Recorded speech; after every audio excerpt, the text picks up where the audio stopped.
शुभोदय बच्चों, कक्षा में आप सबको फिर से स्वागत। आज हम पढ़ने वाले हैं very important topic that is विराम चिन्ह, पंक्चुएशंस के बारे में, है ना। आप तो अंग्रेजी में सीखे हुए होंगे पंक्चुएशंस क्या क्या होते हैं, अभी हम हिंदी में भी सीखेंगे। विराम चिन्ह, विराम माने क्या होता है? Giving pause, right. To give the pause when we are reading or writing, then we will use these symbols, right? Accordingly, while reading and writing, we will give the pause to become it's a meaningful, because using by some of the signs, the sentence also will become meaningful. Let us see what are those विराम चिन्ह। विराम चिन्ह माने क्या होते हैं? लिखित भाषा में विराम देने के लिए जिन चिन्हों का प्रयोग किया जाता है उन्हें विराम चिन्ह कहते हैं। लिखित भाषा में while writing whatever these marks like symbols we are using, विराम चिन्ह, punctuations we are using, those are all called, उन्हें विराम चिन्ह कहते हैं। इसके हिसाब से हम वो पंक्चुएशन, वो पॉज देते रहते हैं वाक्यों में। वो क्या क्या होता है? पूर्ण विराम, पूर्ण विराम माने क्या होता है? Full stop. And the next one अल्प विराम, अल्प विराम माने कॉमा। नेक्स्ट अर्ध विराम, अर्ध विराम माने क्या होता है? Semicolon.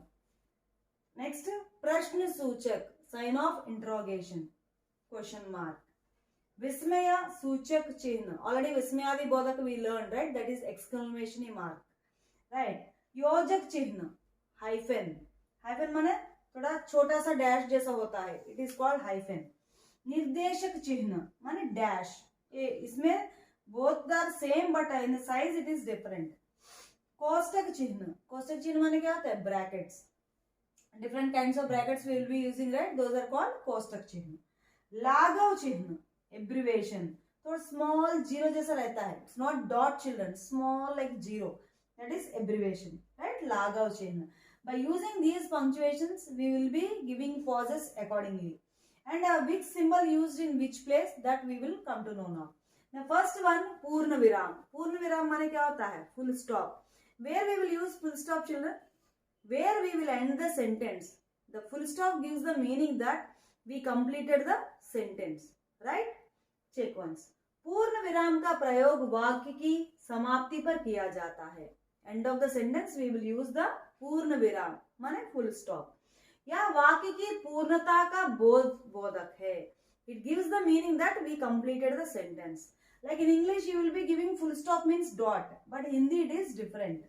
You already know why we, like which symbol we will use as a full stop in Hindi, right? उदाहरण, let us check the example. Ramnagar में हमारे चाचा जी रहते हैं। We completed the sentence. It gives the meaning that and we have given the full stop, right? Next, Vinoba ji ने भूदान आंदोलन चलाया था। There also we completed sentence. Then we will give full stop माने पूर्ण विराम। जब भी हम पूर्ण विराम देते हैं वहां थोड़ा गैप ज्यादा देते हैं। We will wait for some time, then we will start the reading next sentence, right, while reading. Next अल्प विराम, अल्प विराम माने क्या होता है? Comma. Where we will use comma? When we repeat some words again and again, like वाक्यों में शब्दों को पद कहते हैं। When we use words in a sentence, those words are called पद। ठीक है बच्चों। पूर्ण विराम की तुलना में कम देर तक रुकने के लिए तथा वाक्य पद आदि में अलगाव दर्शाने के लिए, लिसन केयरफुली, पूर्ण विराम की तुलना में कम देर तक रुकने के लिए, when you compare with a full stop we will give a long pause, but when we use this alpa viram comma we will give little pause there, right? And वाक्य पद आदि में अलगाव दर्शाने के लिए, to show the difference between the words and sentences we will use the अल्प विराम। दर्शाने के लिए अल्प विराम का प्रयोग किया जाता है। उदाहरण, सुधीर, दिनकर और मोहित चिड़ियाघर देखने गए। Here see, Sudhir, Dinkar, when names are repeated again and again, what we will do? We will give comma to show the difference here and here. Otherwise Sudhir, Dinkar like one name, right? To show the difference in the words, we will give the alpa viram. मुझे कुछ पुस्तकें लेने हैं, I should take some books, comma, पर आज बाजार बंद है, but today market is a holiday for the market. Like we are showing difference between the sentences. Here difference between the words. To show the difference between the words and sentences we are using अल्प विराम. अभी तीसरा वाला देखिए, अर्ध विराम, semicolon. अर्ध विराम पूर्ण विराम से कम और अल्प विराम से कुछ अधिक देर तक रुकने के लिए अर्ध विराम का प्रयोग किया जाता है. पूर्ण विराम से कम means less than full stop and more than comma. When we want to give the pause we will use this अर्ध विराम चिन्ह. ठीक है बच्चों, जस्ट चेक. पिताजी चले गए, वे फिर मिलने आएंगे. वे कोलकाता गए हैं, उनके आने का समय निश्चित नहीं है. Like when we want to give more than comma, if we want to give pause, we will use this अर्ध विराम. Now check the next one, fourth one, प्रश्न सूचक चिन्ह. Everybody knows that is a question mark. प्रश्नवाचक वाक्यों के अंत में प्रश्न सूचक चिन्ह का प्रयोग किया जाता है. Sorry children, I have written twice. चिन्ह का प्रयोग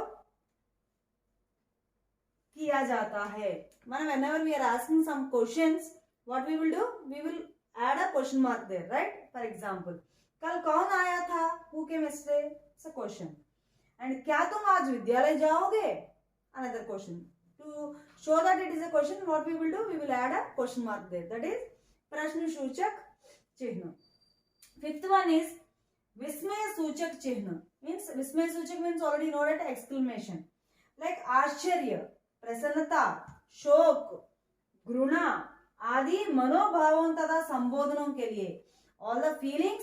And संबोधन means to call somebody, to ask something somebody. Then when we are asking something, अरे, when we are calling अरे, यार, all these, when we use such kind of words we will use exclamation, right?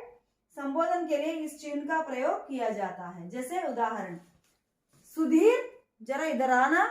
We are calling Sudhir. That's the reason we added here exclamation mark. वाह, कितनी अच्छी खुशबू आ रही है. वाह, praising, happy or praising, we will use this वाह. Along with the word we will use exclamation. योजक चिन्ह. योजक चिन्ह माने क्या होता है? हाइफन. दो शब्दों को जोड़ने तथा तुलना आदि के लिए योजक चिन्ह का प्रयोग किया जाता है. To join two words or to compare two words we will use the योजक चिन्ह symbol. उदाहरण, उस छोटे से लड़के ने बड़ी बात कह दी. To join here two words we used योजक चिन्ह. जो रात दिन परिश्रम करता है, रात दिन. To join two opposite words we used योजक चिन्ह. सफलता उसी के हाथ लगती है. Now check the seventh one, निर्देशक चिन्ह. निर्देशक चिन्ह माने क्या होता है? देखिए, what is this? Dash. Like योजक चिन्ह, लेकिन ये थोड़ा सा बड़ा होता है ना? संवाद में नाम के बाद संवाद, like dialogue writing and all we will use, right? When we check the lessons and all, dialogue wise it will be given after the name we will be giving dash, right? संवाद में नाम के बाद after the name, during conversation we will use the dash. विवरण देते समय इसका प्रयोग किया जाता है. During explanation or during dialogue writing and all conversation we will use the dash. उदाहरण, सुधीर बोला, Sudhir said. It is a conversation. That's why we are giving dash here. निर्देशक चिन्ह. गर्मी की पहली बारिश बहुत अच्छी लगती है. Now understood? Let us see the eighth one now. अभी आठवां पेज देखिए, कोष्टक चिन्ह. कोष्टक चिन्ह माने क्या होता है? Brackets, right? कोष्टक का प्रयोग अंकों या कठिन शब्दों को स्पष्ट करने के लिए किया जाता है. Whenever you will use we will use numbers and all, right? Question numbers or some important words or any difficult words in the brackets we will be writing another meaning. For such kind of situations we will be using brackets. Like for example, see now here it is given dash कारोमन, वचन के दो भेद होते हैं. And we can write that is वचन के दो भेद होते हैं का एक और खा बहुवचन. like that. To show this difference we are using brackets. And next one, second example, prutkatha. Prutkatha means the difference. Algava, this meaning is given in the bracket. So for a specification or by you for a numbers or any subkinds we will be using the brackets. Okay. पृथकता अलगावा की भावना राष्ट्र को कमजोर बनाती है. Next, ninth one, लाघव चिन्ह. लाघव चिन्ह means हम लेंदी words को शॉर्ट बनाने के लिए हम लाघव चिन्ह माने एब्रिविएशन का उपयोग करते हैं. शब्दों को संक्षिप्त रूप में माने इन शॉर्ट वे संक्षिप्त रूप में लिखने के लिए लाघव चिन्ह का प्रयोग किया जाता है.